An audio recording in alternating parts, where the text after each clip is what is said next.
This is one of my most favourite starts to a bike ride.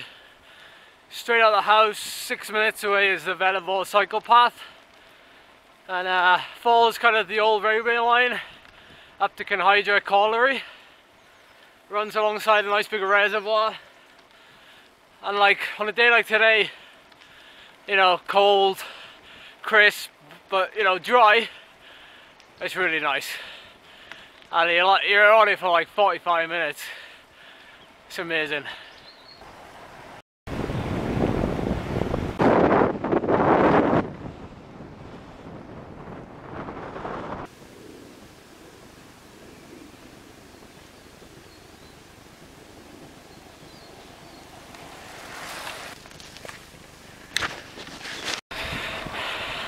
I've just passed the best cyclist in South Wales.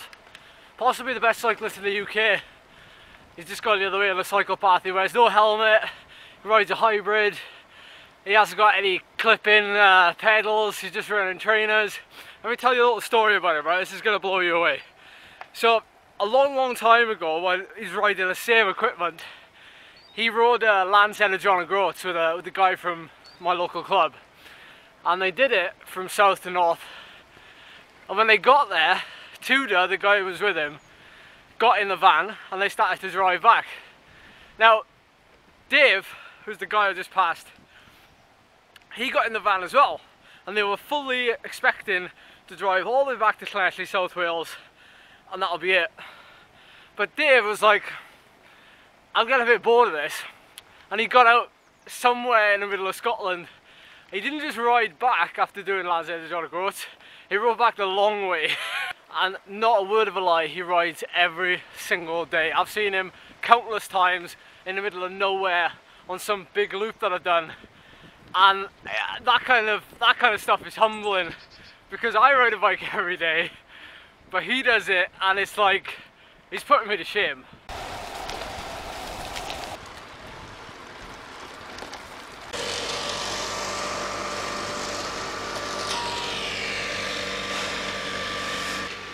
Hope I don't puncture.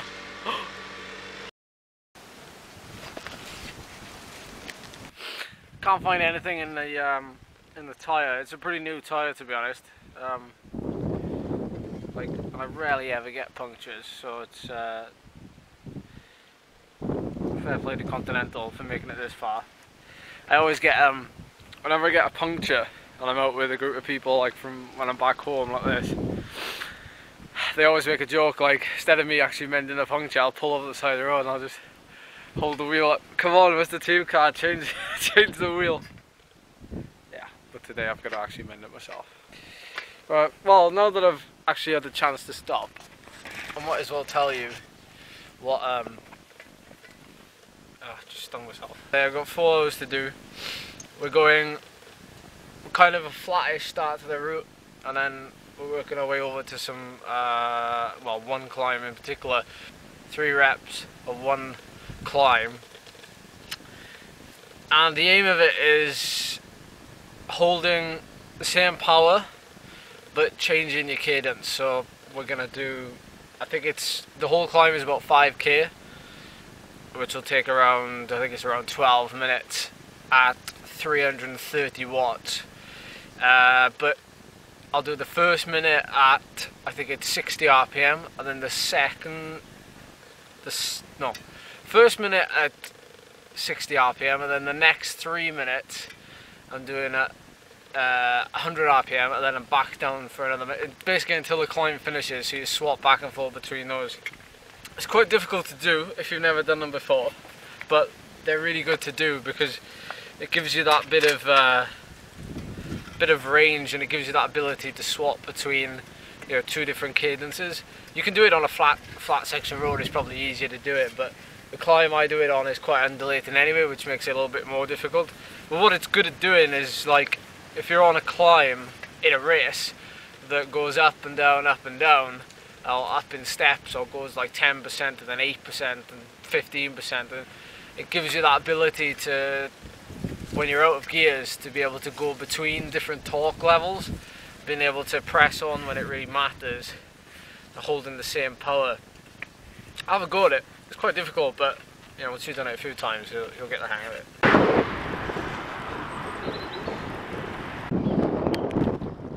So I finished my effort. I'm heading home now, like 30 minutes left.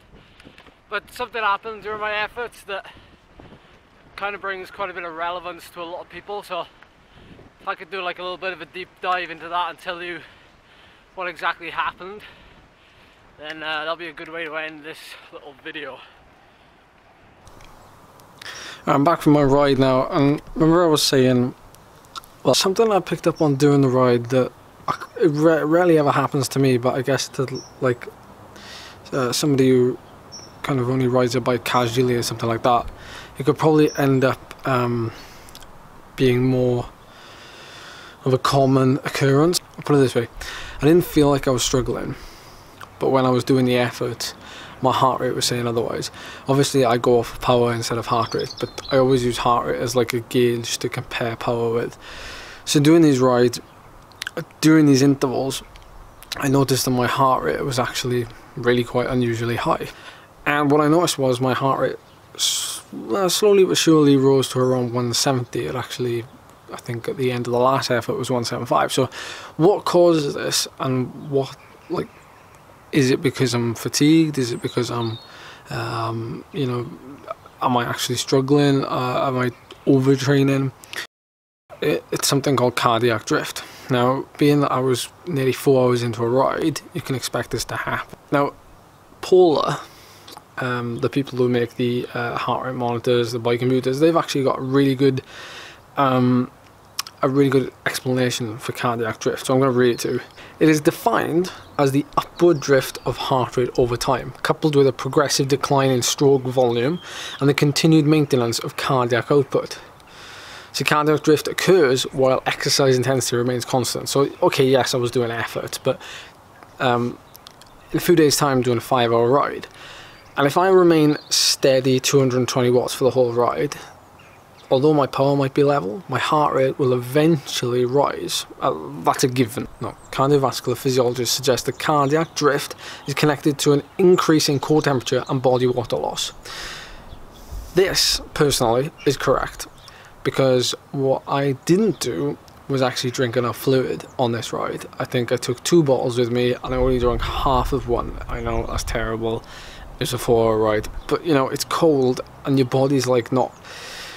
Guzzling down a load of cold water is not really that natural, and then you're short of breath and all these things. But when core body temperature increases, a similar increase is seen in your heart rate. Furthermore, when core body temperature increases, the body responds by increasing skin blood flow to help control the temperature rise. That as well I can relate to, because the temperature actually spiked. Like, because I was out at around 1 o'clock, temperature went from like 4 at the start of the ride to like 9 when I was doing these efforts and near the end of the ride.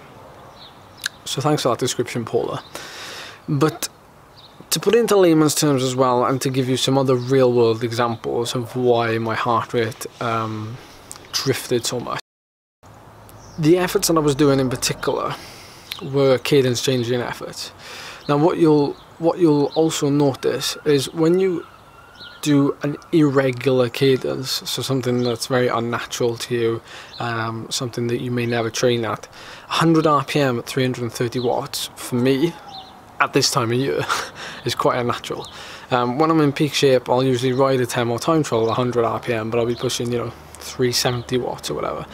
So being able to produce that power at a high RPM is brilliant. But being able to change between cadences while you're sat at 330 or whatever number you want to sit at is actually quite difficult.